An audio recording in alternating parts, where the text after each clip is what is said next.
शेतकरी मित्रांनो, कृषी उत्पन्न बाजार समिती अकोट अकोला आपल्याकडे अकोटची पहिली पावती अवेलेबल आहे.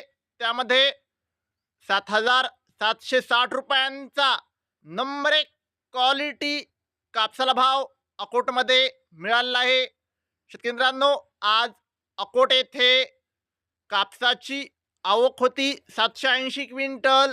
तर शेतकरी मित्रांनो, जास्तीत जास्त कापसाला भाव आहे 7,850 रुपये. तर शेतकरी मित्रांनो, कमीत कमी कापसाला भाव आहे 7,350 रुपये. शेतकरी मित्रांनो, जर तुम्हाला व्हिडिओ आवडला असेल व्हिडिओ लाईक करा. चॅनलवर नवीन असाल तर चॅनलला सबस्क्राईब करा. शेअर करा तुमच्या गावातील व्हॉट्सअप ग्रुपवर, जेणेकरून जास्तीत जास्त शेतकऱ्यांना कापसाचे खरे बाजारभाव माहीत होतील. धन्यवाद. जय जवान जय किसान.